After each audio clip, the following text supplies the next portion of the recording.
Okie dokie. What up?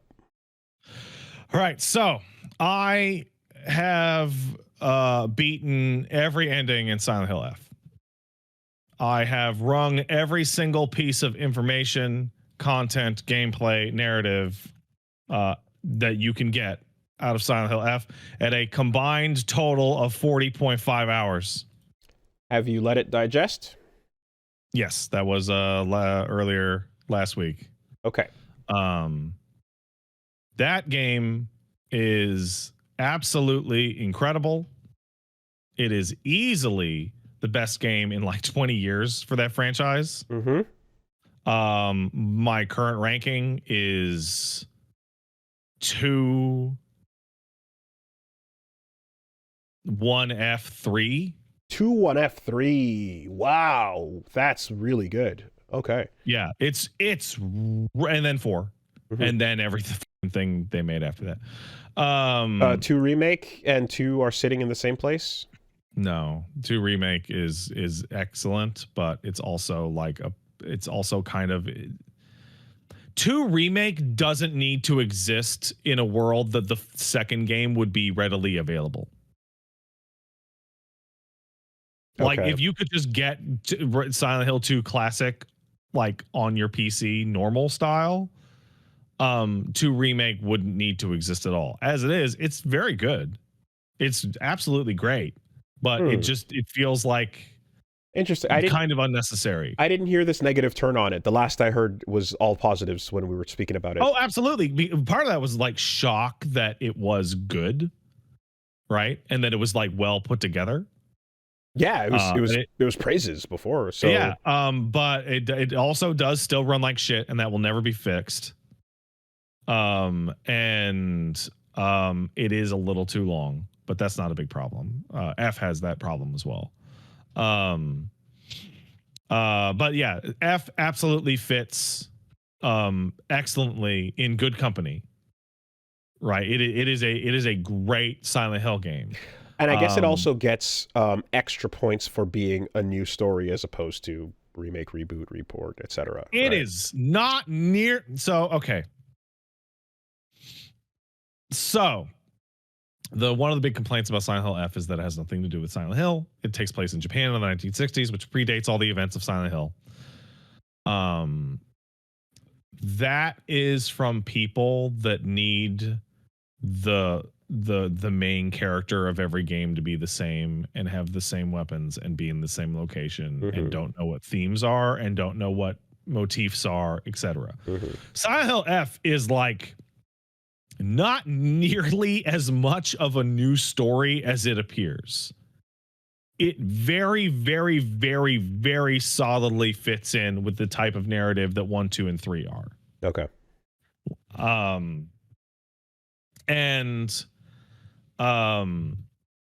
Like I'll get some like complaints out of the way first. I like the combat and I got good at the combat. The combat is not great. It is a survival horror game that does not have great combat. It has like interesting combat, and if you get really good at it, it can be a lot of fun.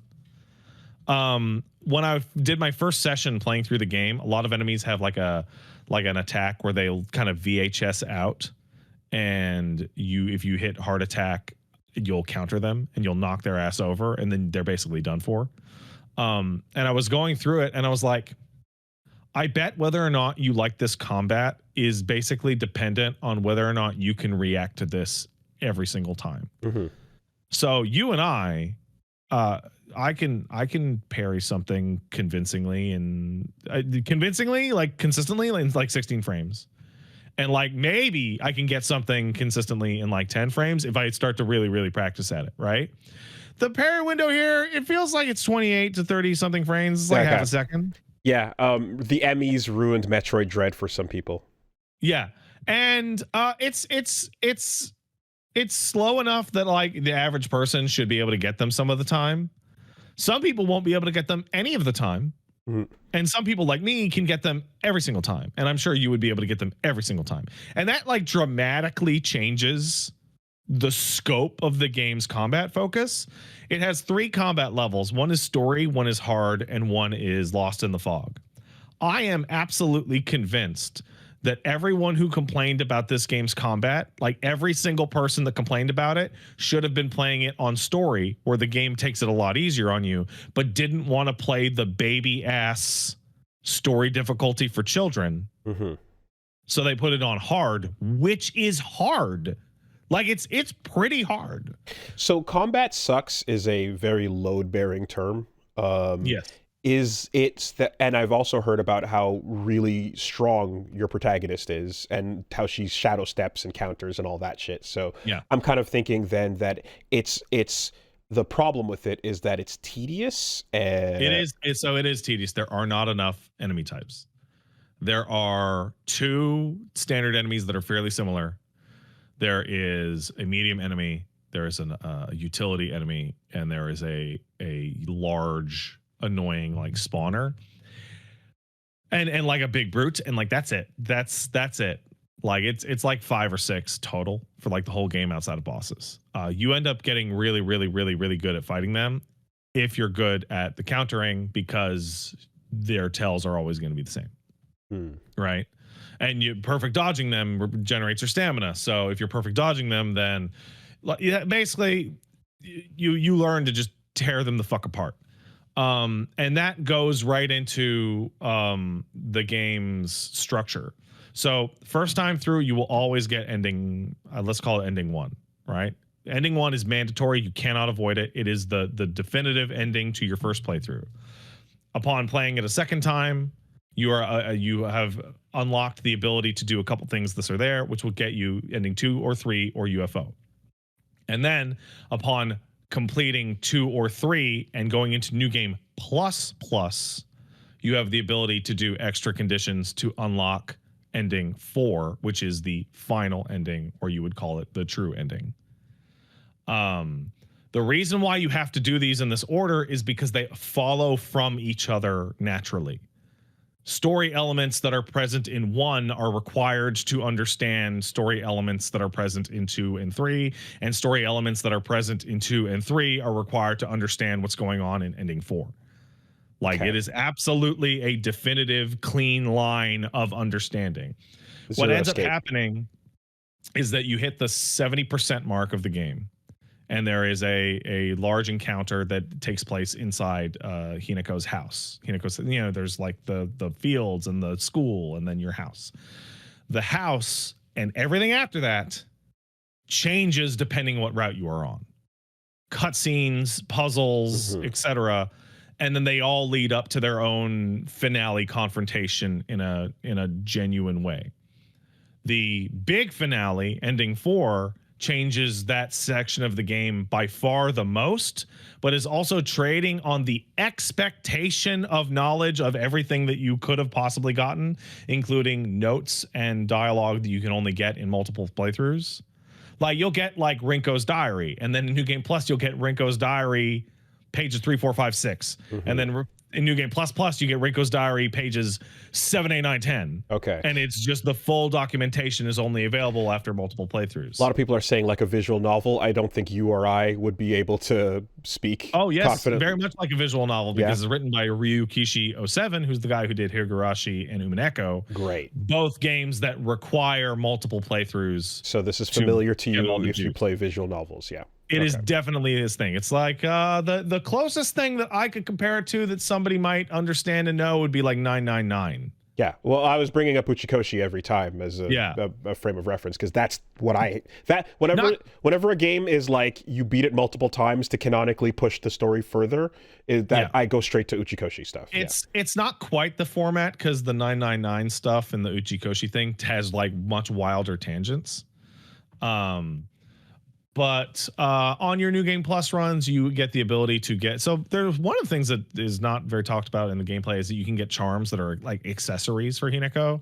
And some of them are really simple. They're like more health or more sanity, or when you pick up health items, you'll heal a little bit when you pick them up, right?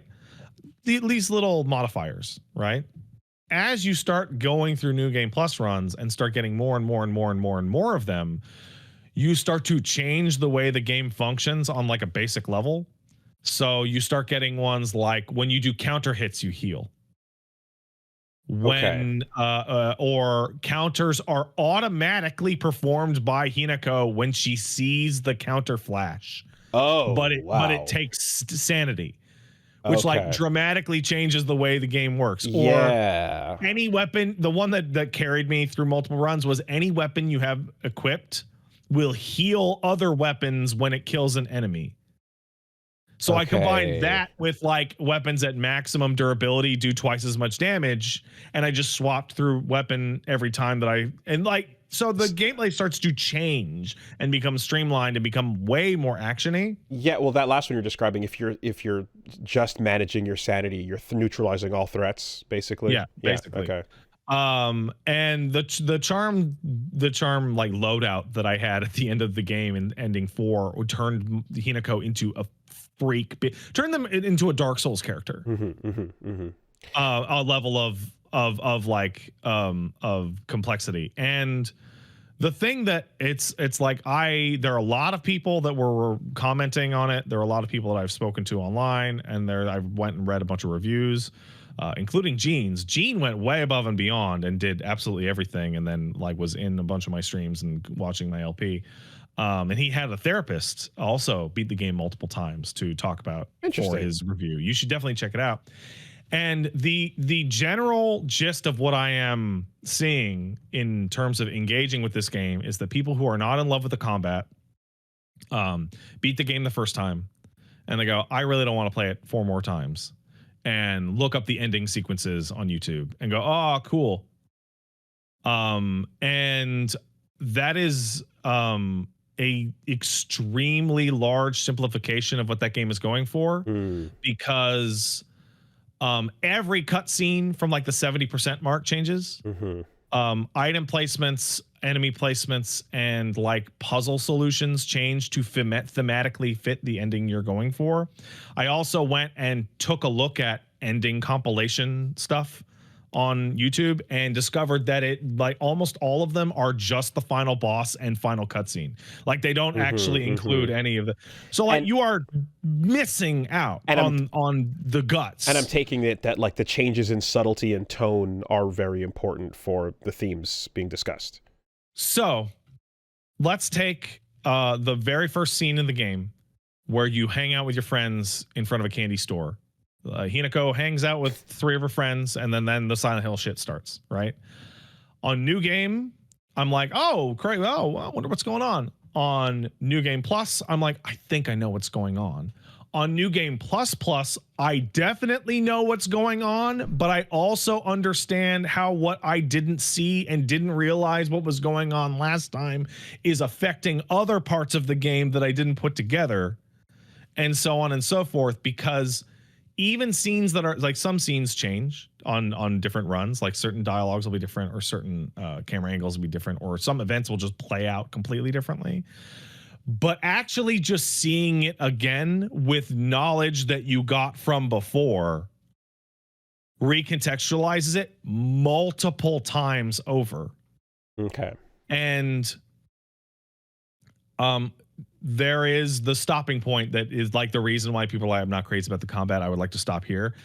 At the 60s, after the house sequence, there is a like an hour of combat. There's like a straight up hour of like arena combat that sucks, that is super long and super hard and lasts forever and is really boring and sucks. Yeah, you were talking about this.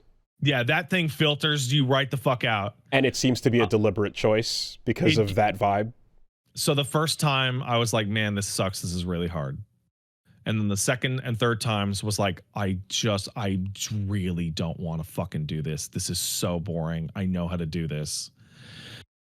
And by the fourth time, I was like, this shit can't even slow me down.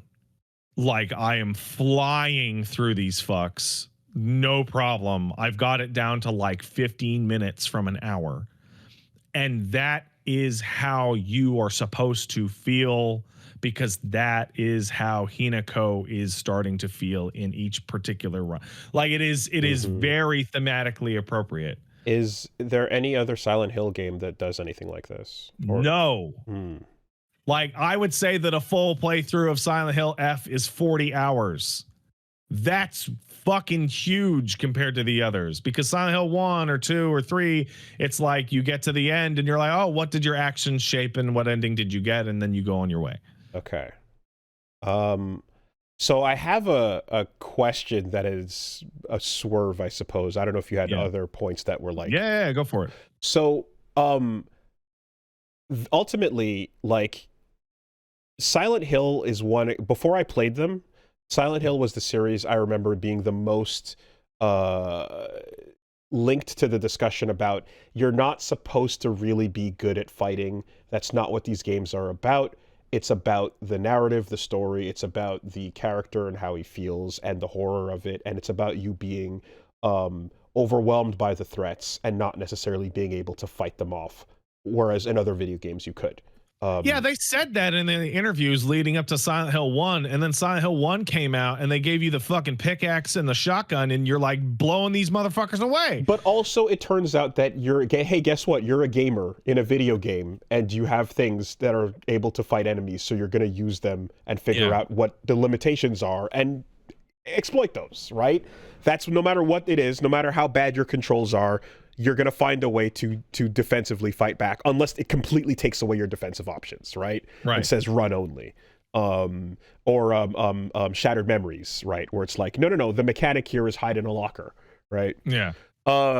So when a game series goes through this type of identity shift where it still gives you the other parts of what it was like, mainly about, but it also goes, hey, Final Fantasy fans, there's fucking S-rank combo, there's S-rank now, right? You can do stylish combat. And it's not done poorly. It's something that you enjoy, but it's not part of the identity of the franchise. How do you feel about like what Silent Hill ought to be versus kind of like this combat getting introduced and being something that the protagonist is capable of swagging and going crazy on? And do you feel that detracts, even if it's fun or not? So, I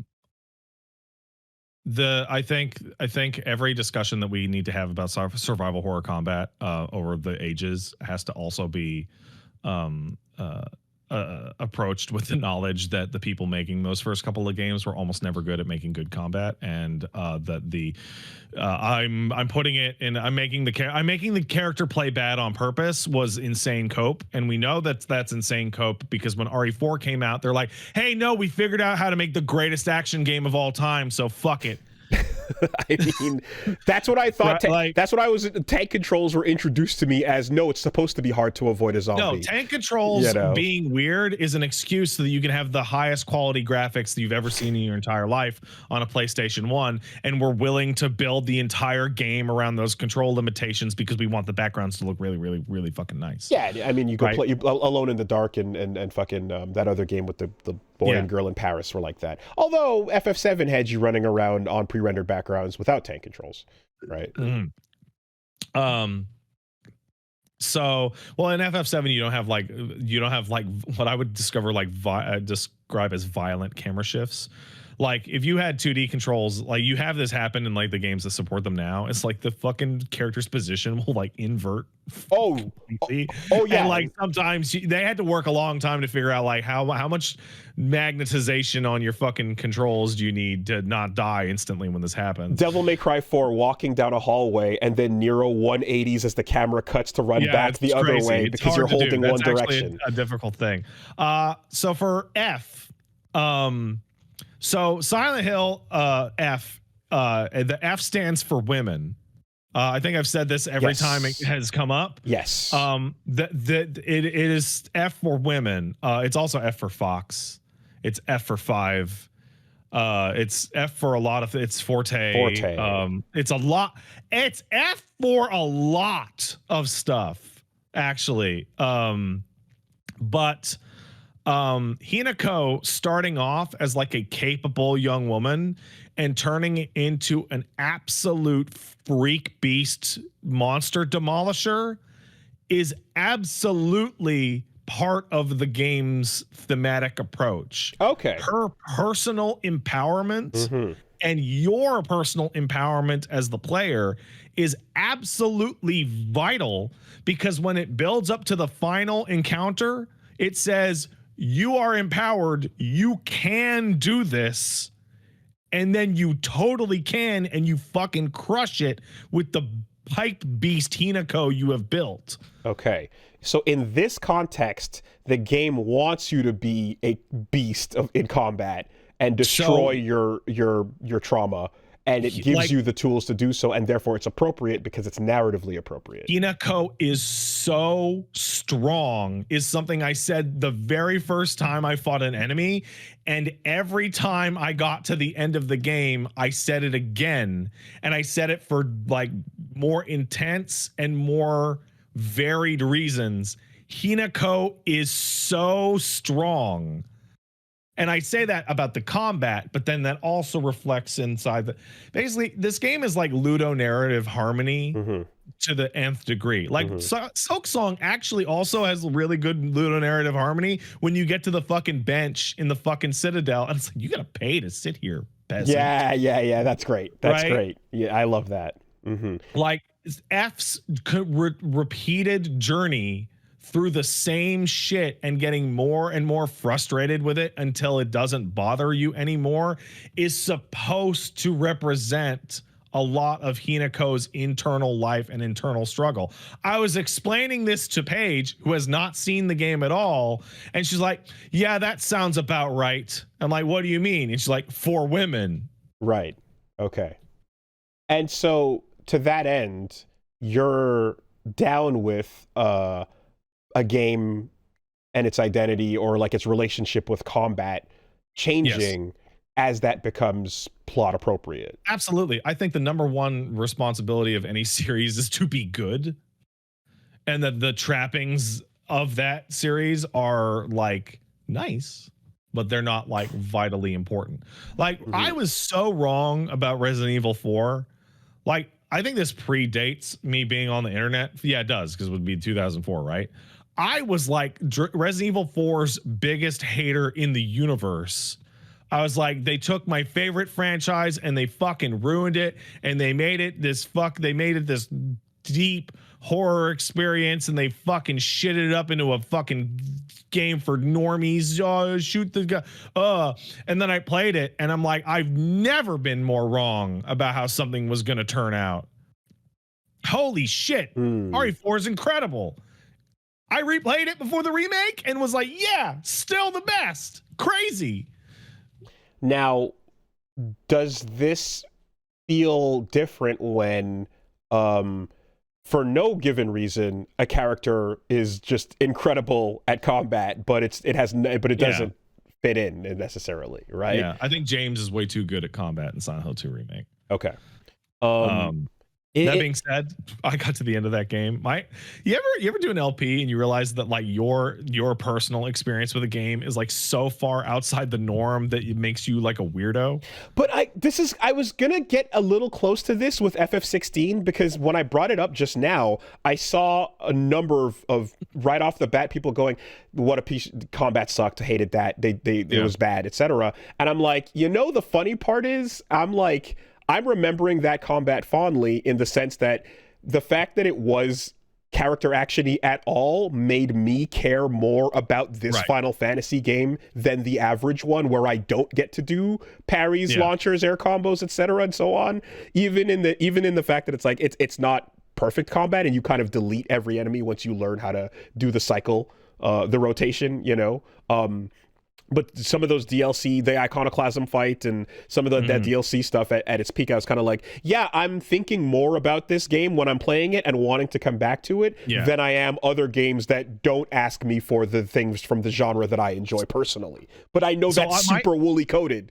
So my take on Silent Hill 2 is very similar. It's like kind of the opposite, but it's like I got to the end of Silent Hill 2, I'm like, man, James is like really way too strong and like the melee combat is like way too effective. And then I was informed that I was like the only person people were watching that was like finishing the game with like literally hundreds of handgun rounds and an inventory that is completely full of health items, because other people they had watched had struggled and finished the game with like actually nothing. But I just used the pipe and the dodge move like the whole game on any normal enemy and just trounced that shit. And was like, okay, my opinion that James is too strong might be related to the fact that I got really good at that dodge. Like a lot of games between you and me, if the character has a powerful dodge that activates within like 40 frames, you're untouchable. That whole difficulty scale's fucked up. Iframes. Okay. Yeah, okay. Because I'm sure there are other franchises where this applies, and I'm going to FF because that's what's recent in my brain, but it's always been Silent Hill as the leader of the discussion of like, no, you're supposed to suck. It's supposed to be scary and hard. You're not supposed to be able to fight against your trauma in this way. Right away, because in Silent Hill 1 is the scariest of all of them by far. Silent Hill 1 is the scariest Silent Hill game by like an order of magnitude. It's way scarier than all the other ones. Okay. Like that sewer area with the mole monsters and it's like just pitch black and they don't give you a map. Oh, that's spooky. Yeah, it's also well, you know what? Actually, no. Any game can be designed to be anything. Like you can make if the I forgot the creator behind this, but the Umineko writer, Ryukishi 07 decided to make this not as combat focused and more just I guess about more about the story and less about that aspect of it. I'm like, there was that previous little Silent Hill project, the first person game that just came out. Short message.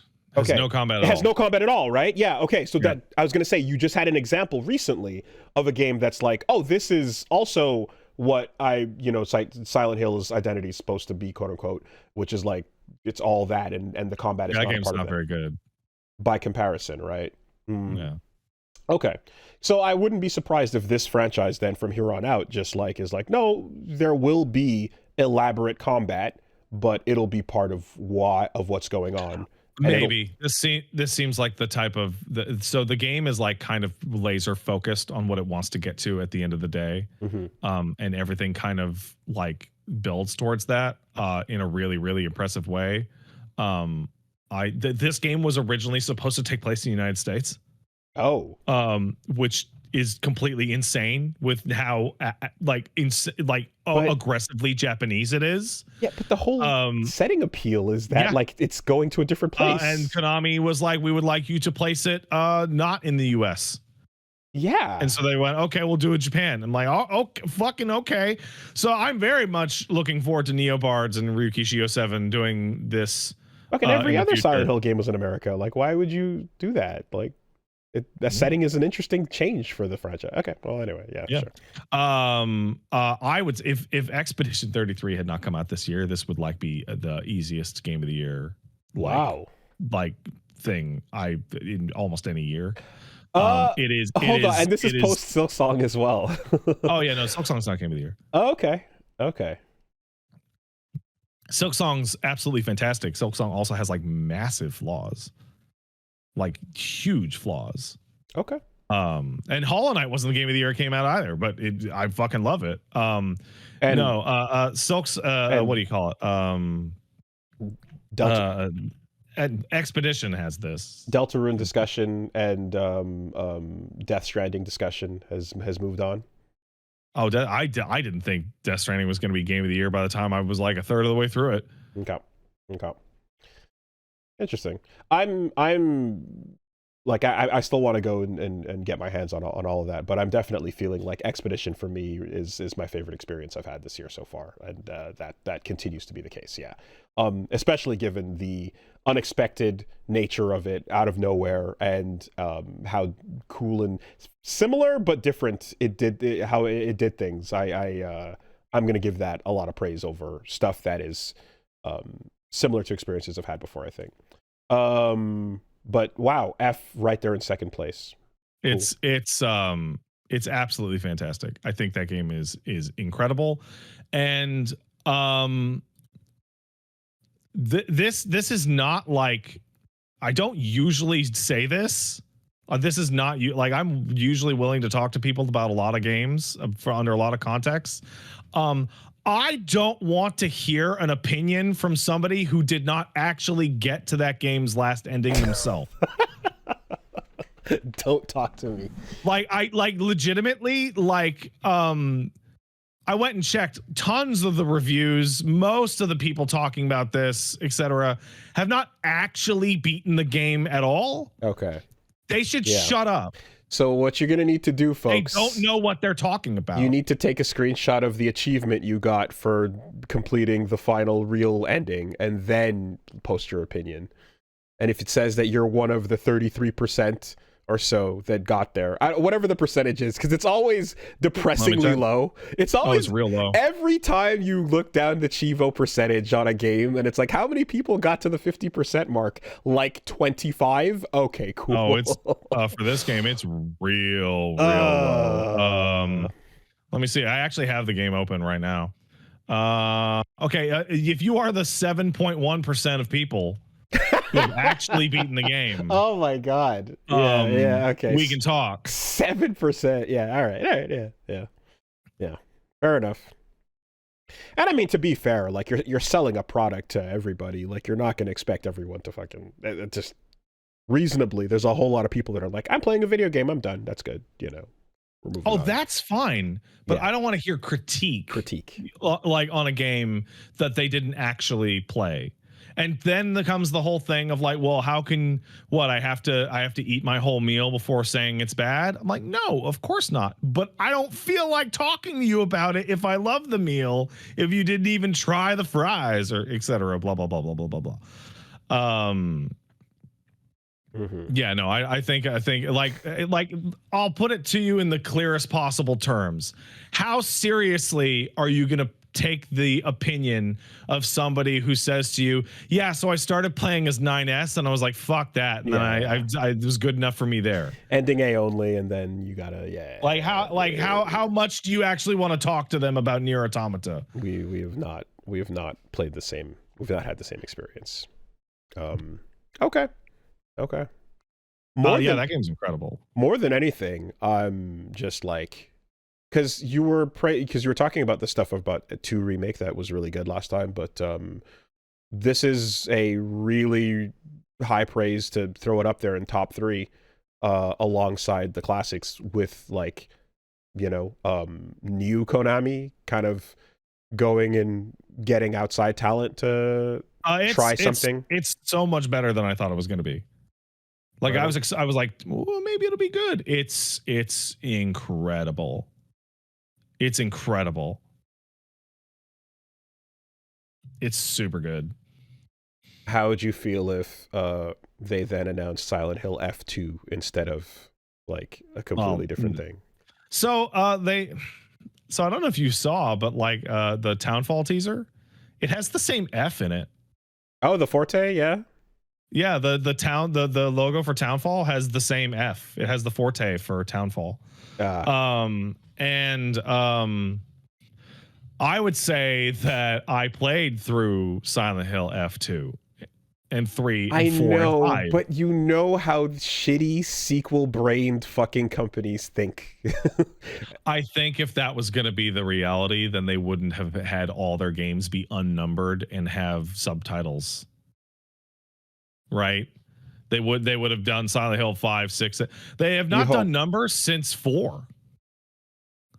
Or like they haven't done numbers in decades. Yeah, secret numbers. Yeah, no, the internal documentation on the games definitely has technically neither has Resident Evil. You know. Oh, Resident Evil's gotten super complicated. Complicated. Yeah. Okay, sick. Right on.